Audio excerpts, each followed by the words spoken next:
su sinceridad. Quisieras dar a Cristo el más precioso don. De Cristo mi Maestro te doy mi corazón. Aparte de los otros, un pobre viador, miraba cómo daban tributos al Señor. Él nada poseía, sentía gran amor, y cuánto anhelaba dar algo de valor. Quisieras dar a Cristo el más precioso don. Y Cristo mi Maestro, te doy mi corazón.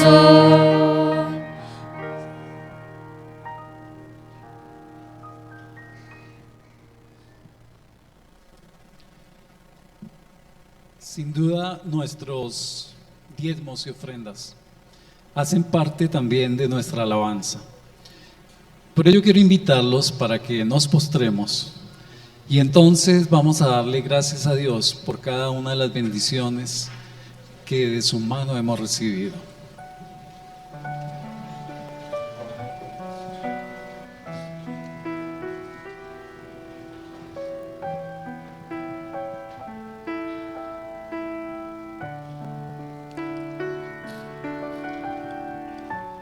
Amado y eterno Padre, la honra, la gloria, la alabanza y toda exaltación sean a ti, Señor. En esta hora hemos venido a esta tu casa de oración para adorarte, para devolverte, Señor, de lo que de tu mano hemos recibido, para darte nuestras ofrendas con alegría, sabiendo y conociendo que nos prodigas bendiciones cada día, cada momento. Y por ello queremos agradecerte, queremos implorarte que en cada momento de nuestra vida podamos entender, reconocer que tú eres nuestro Creador, nuestro Salvador. De igual forma, Señor, nos hemos allegado hasta aquí para escuchar tu palabra, para pedirte, Señor, que nuestro entendimiento, nuestro discernimiento en este momento pueda ser con la presencia de tu Espíritu Santo, para que al estudiar de tu palabra podamos entender, comprender y amarte más. De igual forma, Señor, en esta hora quiero suplicarte por cada una de las necesidades que experimentamos. Cada uno tiene sueños, anhelos, quizá experimenta necesidad física, de salud, de recursos, pero sabemos que tus promesas, Señor, nos proveerás. Sabemos que tú cada día nos sustentas y por ello queremos implorarte, Señor, que tu presencia sea en nuestras vidas en cada momento. Gracias, Padre eterno, por cada una de las bendiciones que de tu mano recibimos. Ahora, Señor,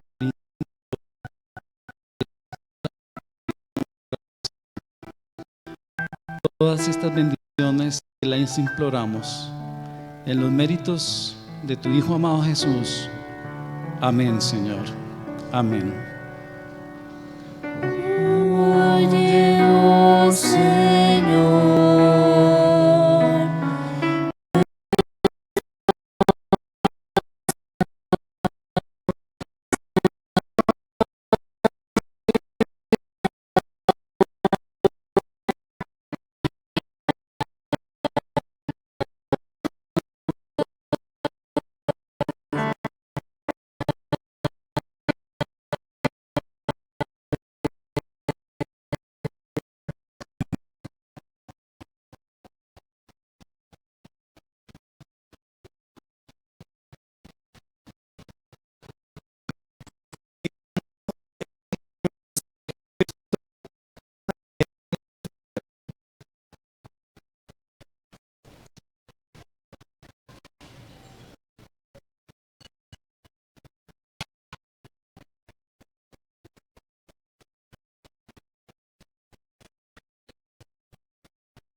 al fin medio del espía.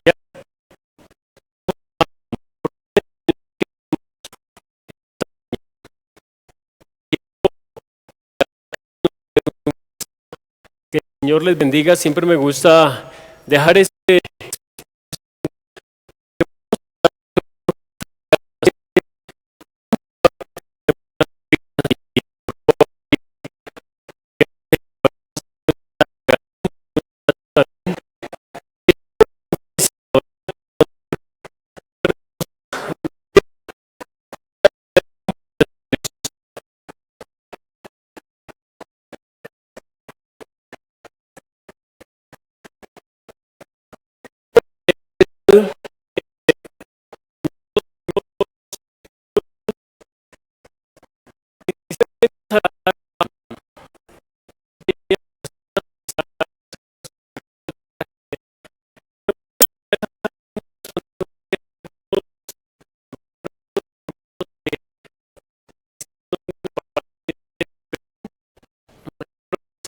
de toda la congregación.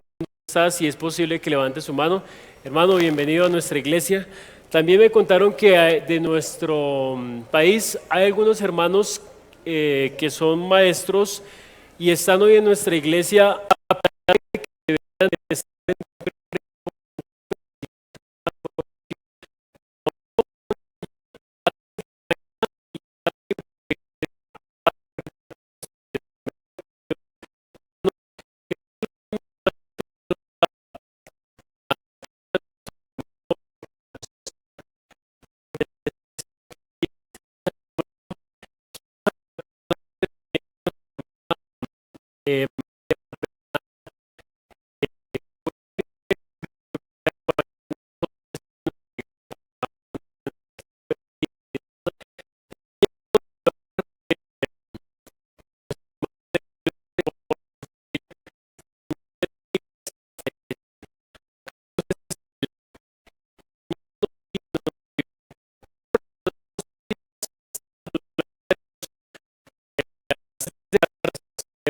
Participando de la Santa Cena. No olvidemos entonces, para que podamos venir, podamos acompañar, podamos participar y podamos renovar nuestro pacto con nuestro Dios. Y también hacer una corrección de una información que por razones ajenas a la voluntad de algunos de nosotros no la dimos correctamente el sábado pasado. El próximo sábado, con la ayuda del Señor, estaremos iniciando los 2 servicios en nuestra iglesia. Allí están los horarios: 7:45 a 10:15 de la mañana y 10:30 a 1 de la tarde. Hay desafíos, hermanos, hay compromisos que quizás se han adquirido, y ante todo es generar esos espacios para que podamos trabajar para nuestro Dios. Él es el que hace su obra, somos solamente instrumentos. Así es que con estos saludos y estos anuncios en mente, quiero ahora rogarles que allí donde están podamos inclinar el rostro para orar y continuar estudiando la palabra de Dios. Misericordioso y amante Padre que estás en el cielo, aquí estamos nuevamente, Señor. Aquí nos encontramos dirigiéndonos a ti antes de abrir tu palabra, rogando, Señor, que sea tu Santo Espíritu quien nos guíe en el estudio de esta mañana, quien toque nuestros corazones, nuestras vidas y nos ayude a avanzar por tu camino, pero avanzar siempre de la manera correcta, Señor.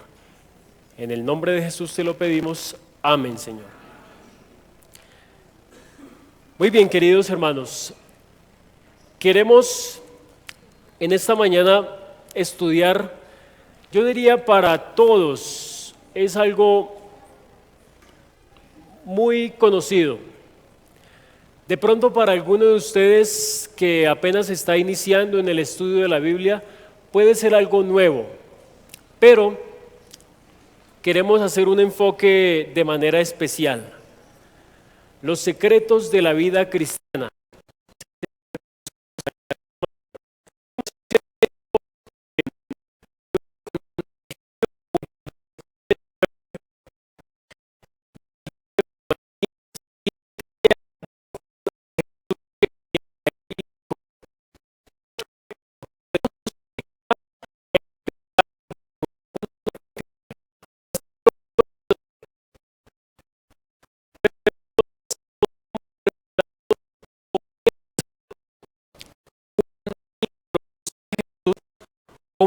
Cordero de Dios. Si nosotros no conociésemos el significado de algunas palabras en la Escritura, no podríamos entender completamente por qué dice que el Cordero de Dios. Juan lo dice cuando ve a un ser humano, cuando ve a Jesús. Para entenderlo debemos ir al Antiguo Testamento, al sistema de sacrificios. Y cuando nosotros, yo creo que si no todos, la mayoría han tenido la oportunidad de hacer el año bíblico o al leer los primeros capítulos del libro de Levítico, cuando leemos los capítulos 4 y 5, así de manera general nos damos cuenta cómo se realizaban los sacrificios y algunas características que habían en esos sacrificios que se realizaban. Podemos recordar así rápidamente para poner un contexto, especialmente para aquellos que de pronto el tema del santuario, las ofrendas, los sacrificios y todo lo que se hacía no se entiende completamente. Recordemos que en el pueblo de Israel, cuando estaban allí en el desierto, cuando alguien cometía un pecado, ¿qué debía hacer? Debía buscar un cordero. Ese cordero necesitaba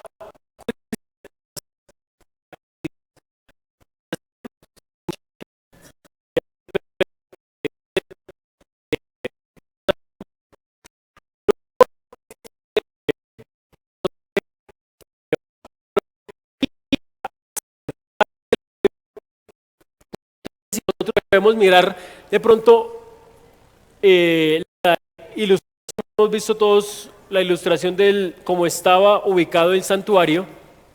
Si es posible podemos mostrarlo también en nuestra pantalla y nos damos cuenta que todo el santuario estaba dividido, había una entrada, había un patio o un atrio y se encontraba también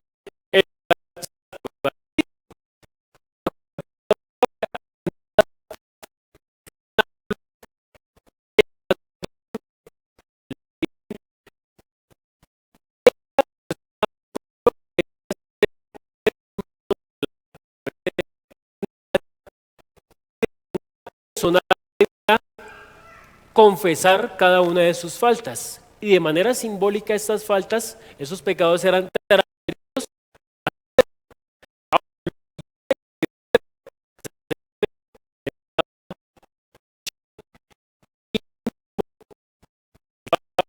debía degollar aquel animal.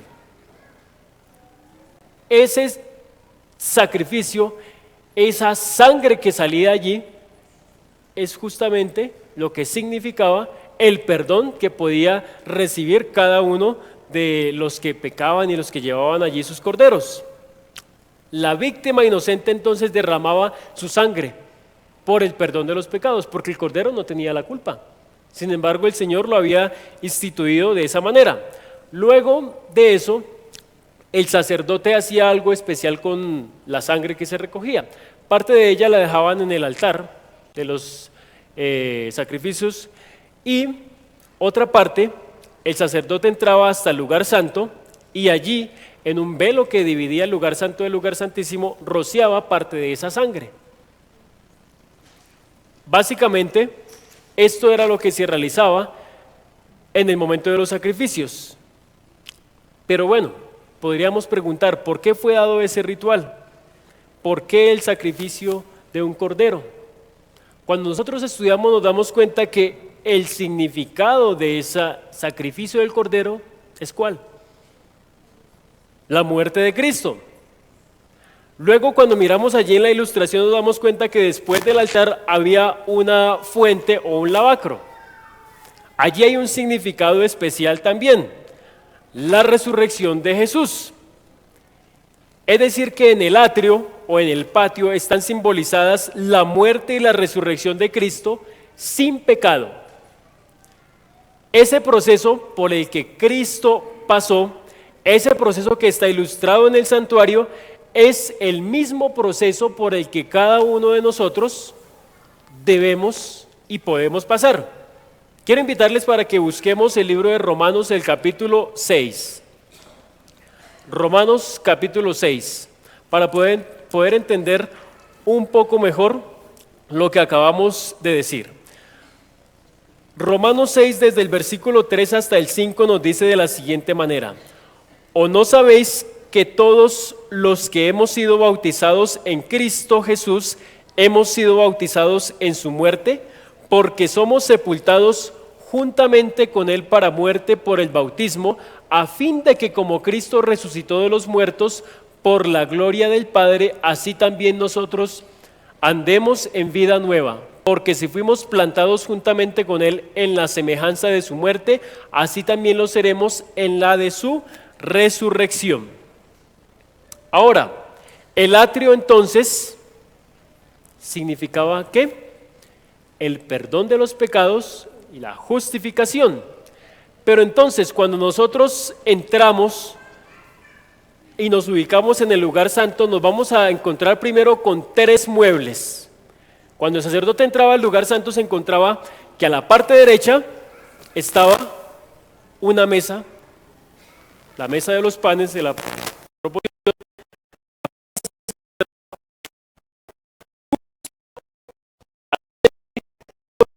el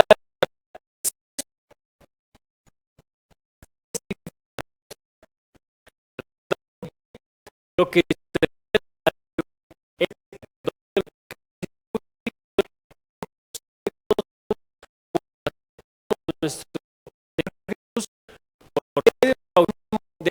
vivir una vida nueva. Somos muertos en Cristo, somos sepultados y nacemos a una vida nueva. Sin embargo, eso no garantiza que no vamos a volver a pecar, porque somos seres humanos, ¿sí? Y puede ser que diariamente estamos cometiendo errores, ¿verdad? Sin embargo, no es el ideal que cada día nosotros digamos acercándonos al Señor, pidiendo perdón siempre por el mismo pecado y otra vez la misma equivocación y otra vez y otra vez. Por esa razón, el santuario estaba distribuido de esa manera que no llegaba solo hasta el atrio, sino que luego al llegar al lugar santo es justamente ese proceso de crecimiento y santificación, y es el objetivo que tenemos que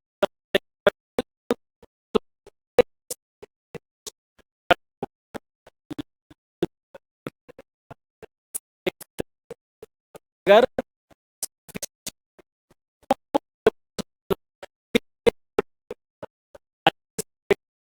a estudiar en esta mañana. El secreto se encontraba justamente en el lugar santo del santuario. ¿Cómo podemos nosotros acercar a Jesús? Cuando miramos el libro de Hebreos, el capítulo 4, quiero invitarles para que leamos allí también. Hebreos, capítulo 4, los versículos 14 al 16 nos dice de la siguiente manera: Por tanto, teniendo un gran sumo sacerdote que traspasó los cielos, Jesús, el Hijo de Dios, retengamos nuestra profesión, porque no tenemos un sumo sacerdote que no pueda compadecerse de nuestras debilidades, sino uno que fue tentado en todo según nuestra semejanza, pero sin pecado. Y el versículo 16 nos dice: acerquémonos pues, ¿de qué manera? Confiadamente al trono de la gracia, para alcanzar misericordia y hallar gracia para el oportuno socorro. Cuando nosotros oramos debemos pensar que podemos estar allí en el lugar santo del santuario celestial, que podemos estar allí hablando directamente a Jesús. Eso es lo que nos quiere decir la Escritura. Acerquémonos, ¿de qué manera? Confiadamente al trono de la gracia. Es lógico que estamos aquí, nuestro cuerpo está aquí, pero si lo pensamos en nuestra mente, ¿a dónde nos podríamos trasladar? Señor, quiero conversar contigo, quiero acercarme, como lo dice la Escritura, confiadamente a tu trono de gracia. La forma como podemos ir es mediante la oración, mediante la comunión diaria con nuestro Dios. ¿Sabían ustedes que la iglesia es un reflejo del santuario celestial? Y así como el santuario, ya hemos visto, tiene allí en el lugar santo esos tres muebles, de igual manera la iglesia refleja la obra que hacen esos tres muebles. Esos tres muebles representan tres formas que Dios nos ha dado para vivir una vida semejante a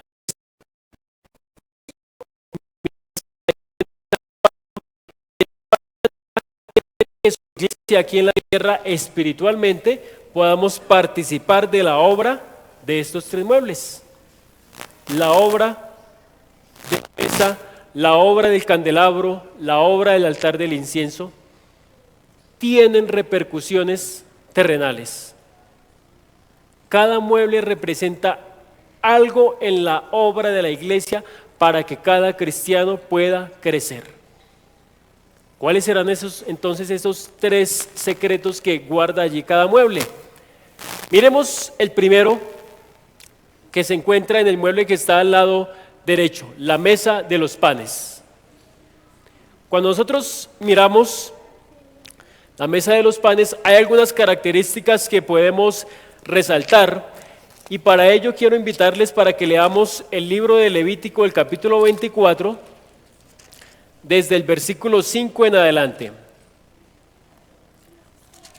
Levítico 24, desde el versículo 5 hasta el 9, nos dice de la siguiente manera: y tomarás flor de harina y cocerás de ella 12 tortas. Cada torta será de 2 décimas de efa, y las pondrás en 2 hileras, 6 en cada hilera, sobre la mesa limpia delante de Jehová.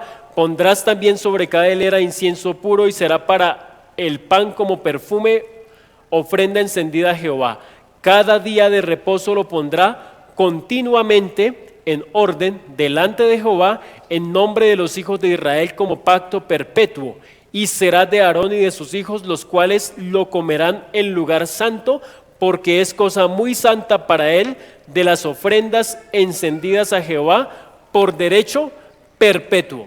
Hay varias características allí en la mesa de los panes que podemos nosotros resaltar. Primero, el pan debía estar ¿cuánto tiempo allí en la mesa? Hay una palabra muy clave allí en la escritura, dice: se colocará de manera continua. Y al analizar la obra de cada uno de estos tres muebles, esa palabra está allí para cada uno de ellos, y es muy clave. Se debía colocar de manera continua. Ahora, ¿por qué 12 panes? En ese momento, ¿cuántas tribus tenía el pueblo? 12. ¿Ven que todo tiene un significado? ¿Cuántas personas eligió Jesús para su ministerio? 12. ¿Ven que todo tiene un significado? Y había algo interesante. ¿Cuándo se cambiaba el pan por pan nuevo? ¿Cuándo se colocaba pan nuevo? Cada día de reposo en la mañana. Es decir, el pan fresco se colocaba en la mañana. ¿Qué necesitamos nosotros entender? ¿Qué es lo que representa el pan? Es algo claro, ¿verdad? El pan, la palabra de Dios. Sin embargo, podemos escudriñar un poquito más ese significado del pan y de la palabra de Dios. Yo quiero invitarles para que busquemos 1 Corintios capítulo 5, los versículos 7 y 8.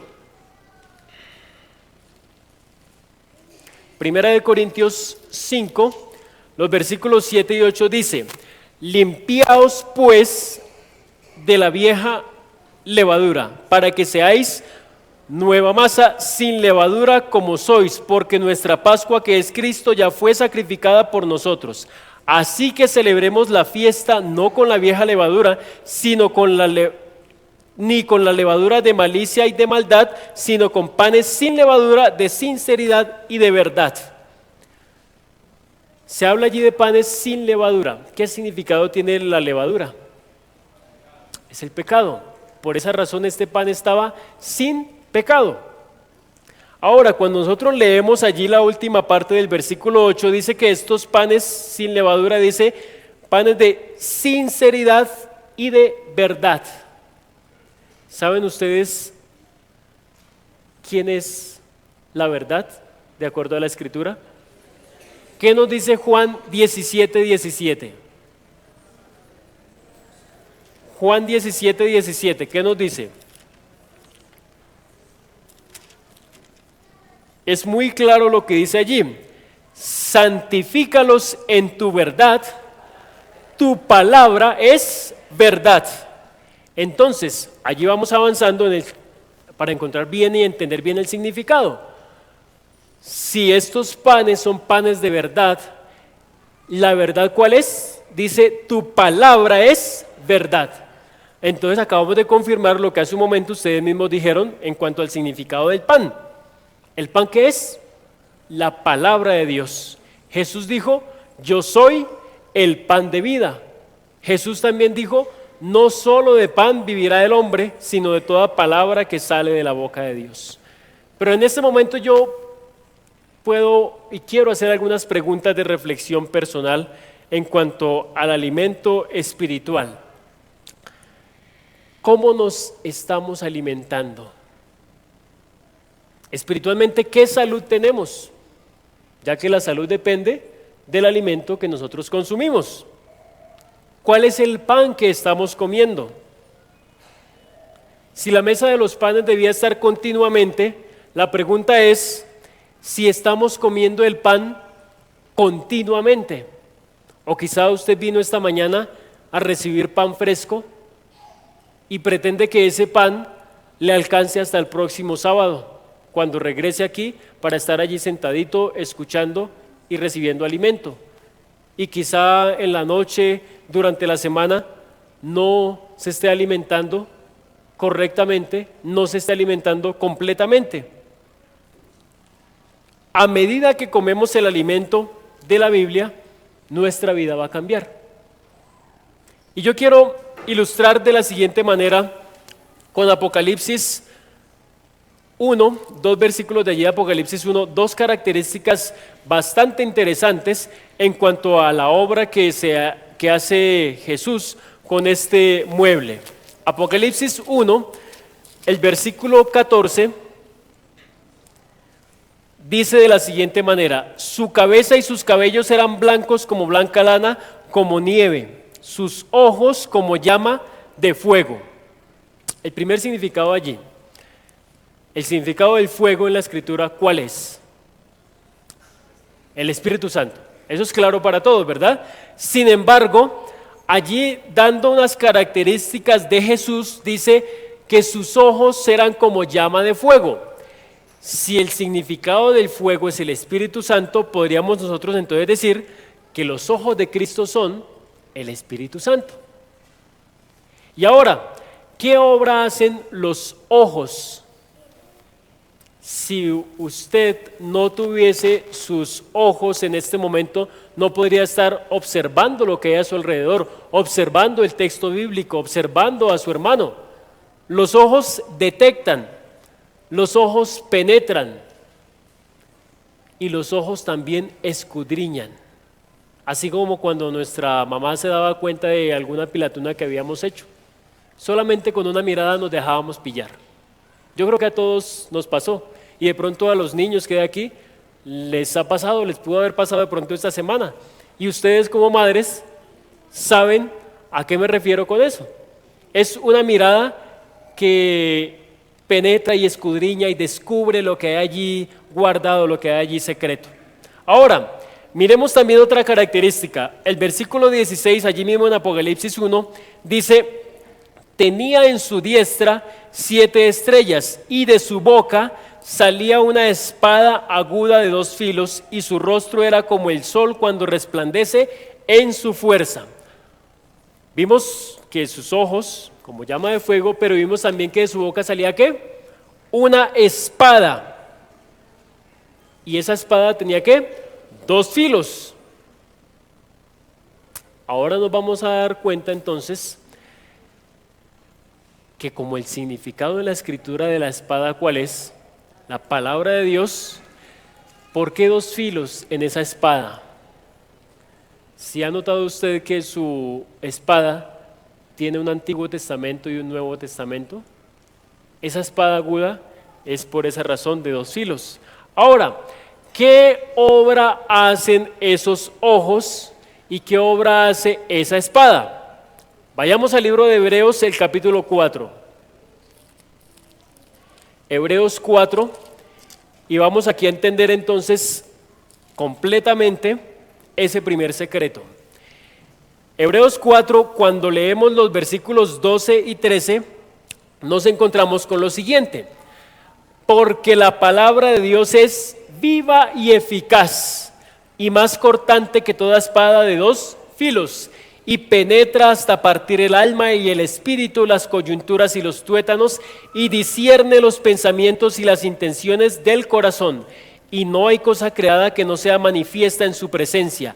Antes bien, todas las cosas están desnudas y abiertas a los ojos de aquel a quien tenemos que dar cuenta.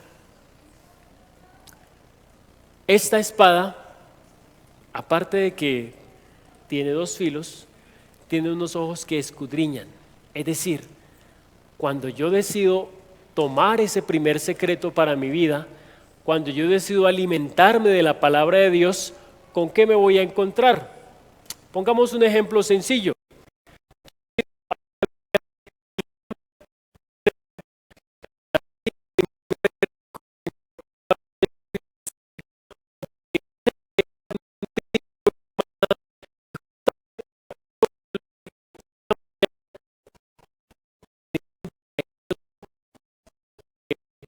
Hacer en mi vida para que mi vida pueda cambiar. Es decir, lo primero que yo hice fue leer la Biblia. Pero ¿qué sucede después, hermano? Cuando yo leo la Biblia y dejo que el Espíritu Santo haga su trabajo, entonces la Biblia, la palabra de Dios, empieza a escudriñarme a mí.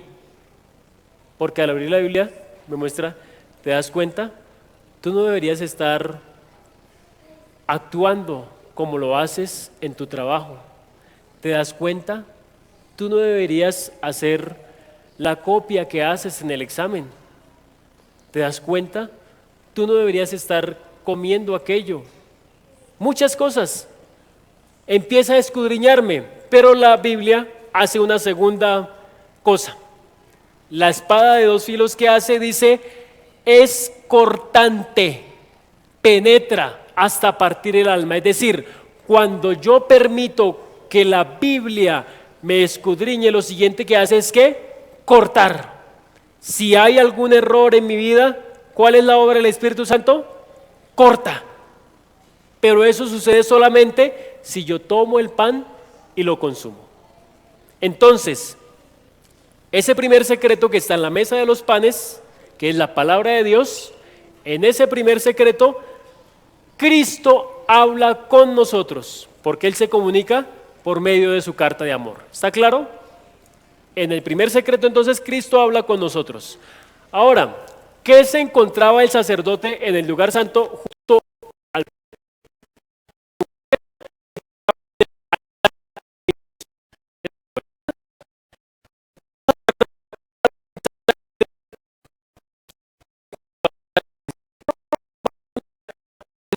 detalle?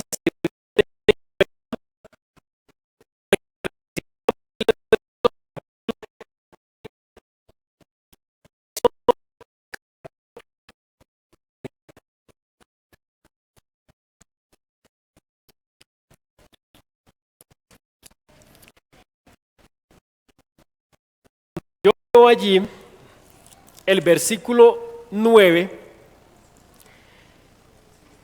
encuentro que dice lo siguiente: no ofreceréis sobre él incienso extraño, ni holocausto, ni ofrenda, ni tampoco derramaréis sobre él libación. No se podía ofrecer un incienso extraño. ¿Por qué incienso extraño? Vayamos allí mismo a los versículos 37 y 38. Como este incienso, estoy leyendo de Éxodo 30-37, como este incienso que harás, no os haréis otro según su composición, te será cosa sagrada para Jehová. Cualquiera que hiciere otro como este para olerlo, será cortado de entre su pueblo. No había un sustituto para este incienso que el Señor les había dicho que debían quemar. Ahora, ¿qué representa el incienso? Hay algo que hay que dejar claro y debemos entender bien en esta mañana, porque puede ser que hasta el momento algunos no lo hayamos comprendido, si así es la palabra, de la manera como vamos a leerlo en esta mañana. El incienso representa los méritos de Cristo que se mezclan con nuestras oraciones. Leamos primero el Salmo 141 y el versículo 2. Salmo 141, versículo 2 nos dice: suba mi oración delante de ti como el incienso. Hay algunas versiones que dice como el perfume. Dice, el don de mis manos como la ofrenda de la tarde. ¿Por qué se mandaba que no se podía reproducir esa receta del incienso? Porque no puede haber un sustituto humano en los méritos de Cristo. Es así de sencillo. Cuando yo entiendo que el incienso es o son los méritos de Cristo, voy a entender que si no podía haber incienso extraño en el santuario, de igual manera nadie puede sustituir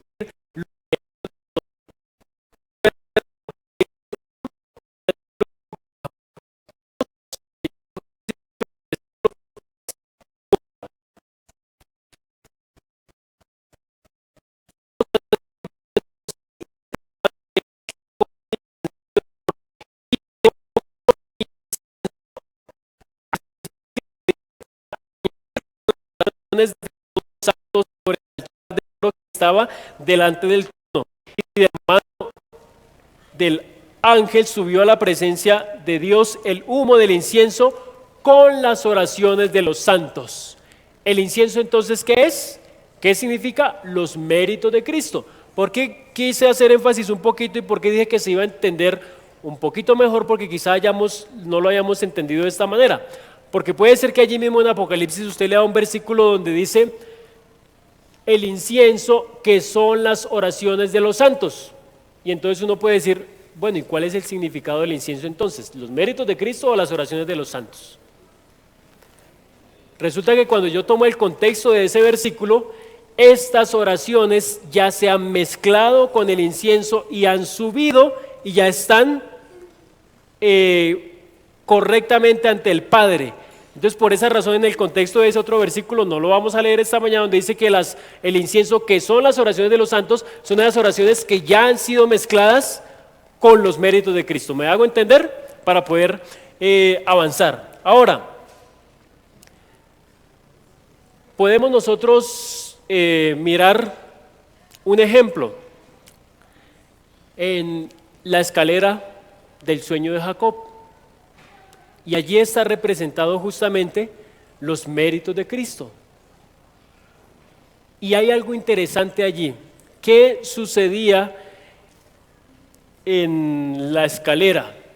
¿Quiénes estaban en la escalera? Habían ángeles. ¿Sabían ustedes que en el velo que dividía el lugar santo del lugar santísimo habían ángeles bordados allí? Y miren el significado tan precioso de esto. El sacerdote rociaba allí la sangre en este velo y ese incienso se quemaba. Una de las razones era para que subiera como olor grato y para que quitara el olor de esta sangre. Y al mezclarse con las oraciones, ¿cuál es la tarea de los ángeles? Los ángeles suben nuestras peticiones a Dios y los ángeles también bajan las bendiciones.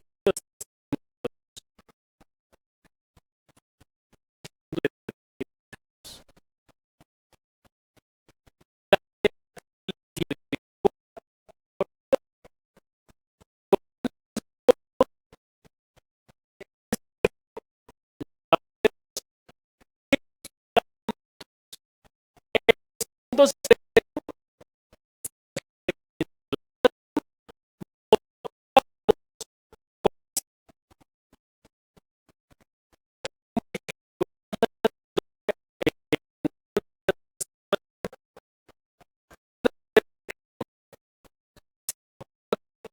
o el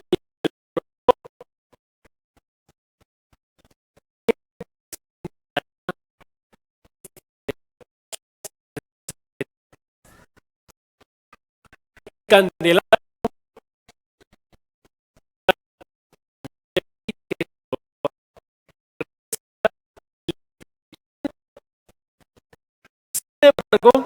al igual que la mesa de los panes y el altar, representa de igual manera el candelabro también representa a Cristo y lo que nosotros como su pueblo en la tierra debemos hacer. Entendámoslo un poquito mejor. Leamos Juan capítulo 9 y el versículo 5. Una de las funciones del candelabro, al estar allí continuamente iluminando, era justamente proporcionar esa luz que necesitaba el lugar santo. Y el versículo 5 de Juan 9 nos dice: entre tanto que estoy en el mundo, luz soy del mundo. Entonces, Jesús es la luz del mundo. El candelabro, aparte de que iluminaba, hay una característica interesante allí. Tenía 7 brazos. ¿Saben ustedes qué significa el número 7? Jesús es perfecta luz para este mundo. Pero sucede lo siguiente, yo quiero invitarlos ahora a mirar otra referencia bíblica, capítulo 5 del libro de Mateo. Mateo 5, los versículos 14 al 16. Vosotros sois la luz del mundo. Una ciudad asentada sobre un monte no se puede esconder, ni se enciende una luz y se pone debajo de un almud, sino sobre el candelero y alumbra a todos los que están en casa. Así alumbre vuestra luz delante de los hombres, para que vean vuestras buenas obras y glorifiquen a vuestro Padre que está en los cielos. Yo pregunto en este momento, acabamos de leer 2 versículos, ¿y será que hay una contradicción allí? Juan 9:5 dice que Jesús es la luz del mundo. Y Mateo 5:14, Jesús mismo dice: vosotros sois la luz del mundo. ¿Será que hay una contradicción? ¿Cómo podríamos nosotros entenderlo? Es muy sencillo. El candelabro, que representa a Cristo como la luz, es esa luz mayor que ilumina todo. Jesús es la luz del mundo. Sin embargo, Él dijo: vosotros sois la luz del mundo. Nosotros somos aquellos instrumentos que reflejamos esa luz mayor. Nosotros somos esas pequeñas lumbreras, esas pequeñas luces, pequeñas, menores, que estamos reflejando una luz mayor. Cristo se refleja en su iglesia. La iglesia debe mostrar ese reflejo de Cristo. ¿Por qué el candelabro tenía 7 brazos? Ya lo dijimos, esa perfección, ¿verdad? Y de igual manera se ve allí en Apocalipsis que habían también 7 iglesias. Pero bien, ¿cuál será el significado de esa luz y de esa iluminación y de ese reflejo que se debe dar? Si nosotros somos la luz del mundo, ¿qué es lo que nosotros debemos reflejar? ¿Y a quién es que nosotros debemos reflejar? Es muy sencillo. El tercer secreto que está allí en el candelabro es quizá uno de los más difíciles para nosotros: la testificación, el reflejo de Jesús a aquellos que necesitan de su luz. Y cuando miramos, entendemos que el candelabro, que es la testificación, que es ese tercer secreto, en el candelabro nosotros hablamos de Cristo. Entonces, repasando un poquito, son 3 frases muy similares. En el primer secreto, que es la palabra de Dios, Cristo habla con nosotros. En el segundo secreto, que es la oración, nos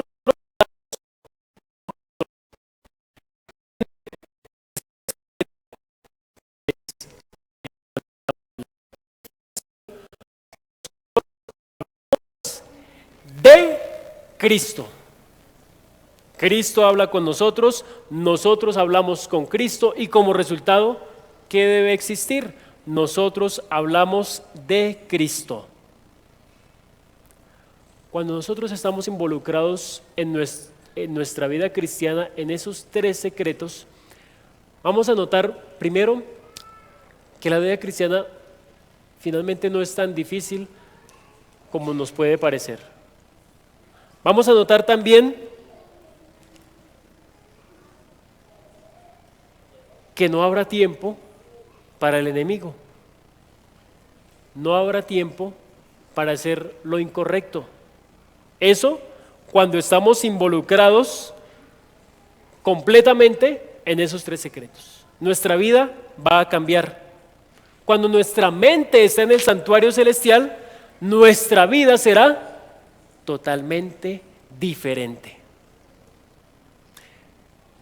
Pero sucede que a veces nosotros podemos decir, no, yo prefiero en la iglesia ayudar en esos momentos de oración, en las comisiones de oración. Me gusta orar, a mí pónganme a orar. Está correcto, está bien.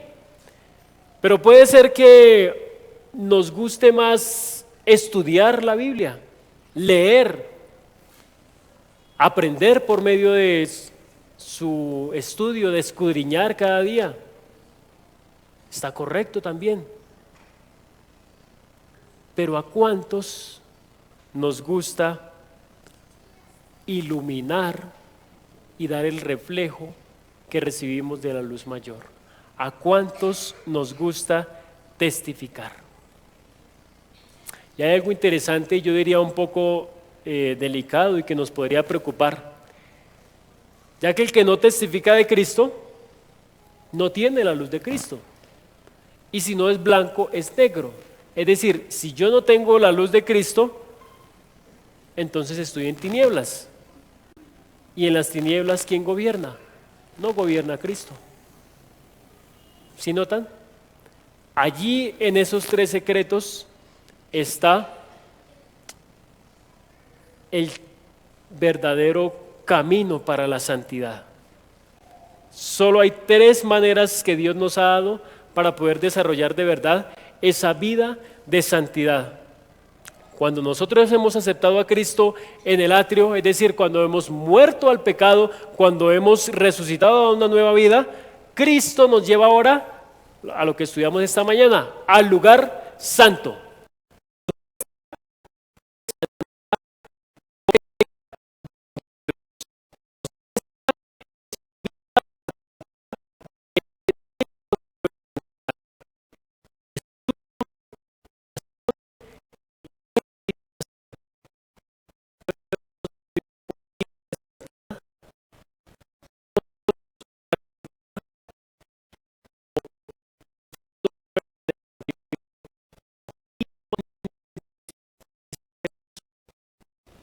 Hay algo interesante allí en cada uno de estos muebles, y es que no se hacía en ciertos momentos, un día sí, otro día no.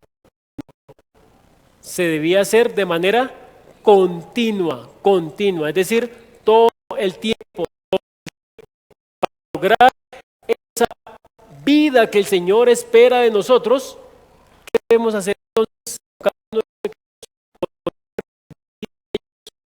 Continuamente.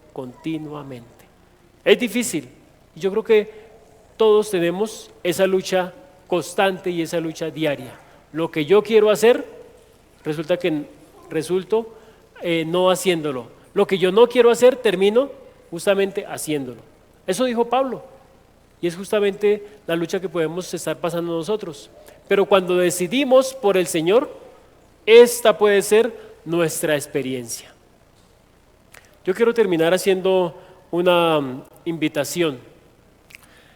Dijimos al comienzo del tema, en el saludo, recordando ese plan de trabajo que hay para nuestra iglesia a partir del próximo sábado con la ayuda del Señor.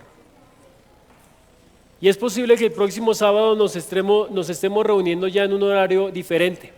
Es posible que algunos de los que están aquí el próximo sábado venga con el propósito de llegar temprano. Es posible que alguno de ustedes esté preguntándose todavía, pero ¿por qué quieren hacer eso en la iglesia? ¿Por qué van a sacar otra iglesia? Yo no quiero yo quiero seguir siendo de la iglesia central,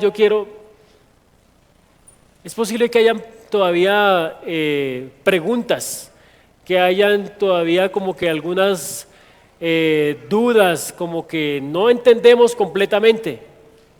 Sin embargo, hay algo que es importante entender, queridos hermanos. ¿Cuál es el propósito de este objetivo que se ha planteado? Es justamente abrir ese espacio para que nosotros podamos dar un paso más y yo diría ser parte de este tercer secreto del que hemos estudiado esta mañana.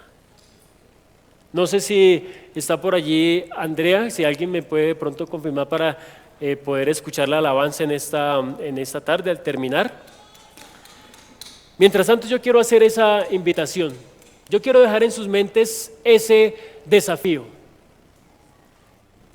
¿Es posible para mí vivir correctamente? ¿Es posible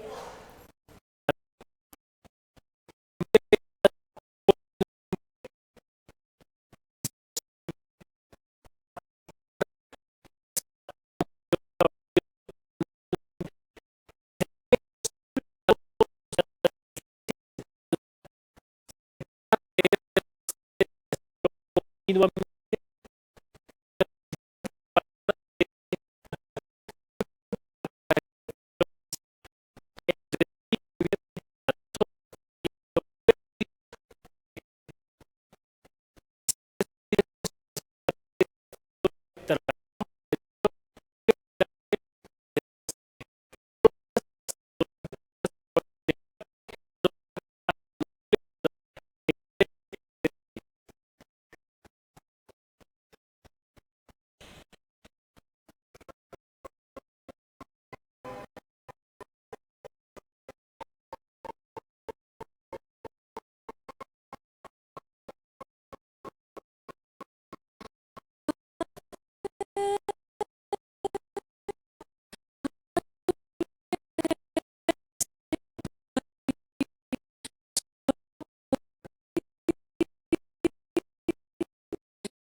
Enséñame a valorar mis días que son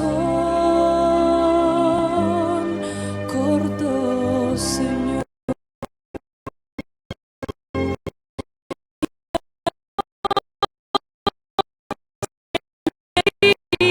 Mis días por ti y en tu venir.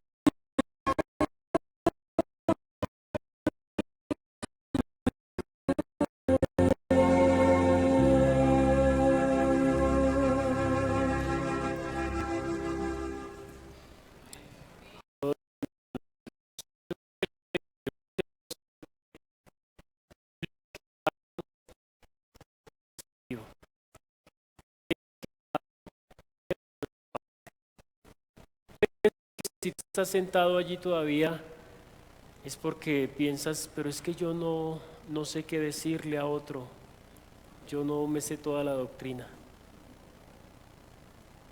Para el que está allí sentado y para el que se puso valientemente en pie, yo quiero compartir lo que dice Lucas 8:39. Y miren que no es tan difícil testificar. Vuélvete a tu casa y cuenta cuán grandes cosas ha hecho contigo.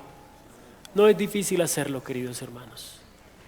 Puede ser que todo el conocimiento no lo tengamos, pero solamente al vivir y ser parte de estos secretos de la vida cristiana, el Señor hará una obra tal en nuestra vida que el resultado será contar a otros lo que el Señor ha hecho en nuestra vida. Quiera el Señor bendecirnos, quiera el Señor fortalecernos y ante todo llenarnos del ánimo necesario que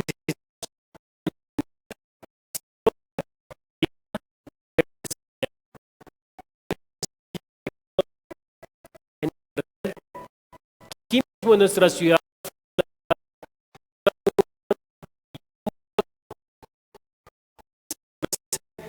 cuenta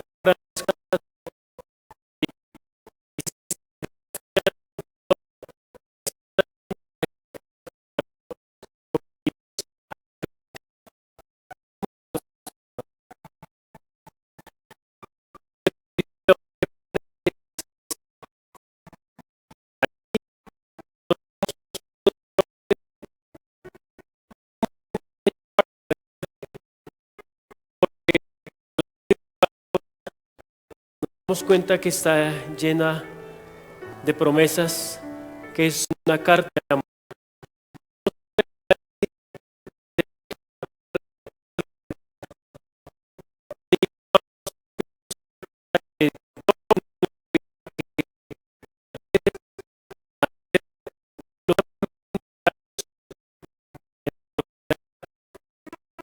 Poder ser parte de estos 3 secretos, que podamos vivirlos no solo un día en la semana, sino que podamos vivirlos continuamente, Señor. Queremos ir a casa, queremos disponernos para tomar alimento material, alimento físico en este día, pero Señor, queremos encontrarnos nuevamente esta tarde para poder participar de los ritos de humildad en la Santa Cena, Señor. Acompáñanos, lo queremos agradecer. Lo queremos pedir todo en el nombre de Jesús. Amén. A cada uno de ustedes un feliz resto de sábado. No sobra recordarles nuevamente esta tarde a las 3. Y no olviden aquellas personas, aquellos hermanos que vienen para participar de la Santa Cena aquí después del culto. Hay 2 ancianos que nos darán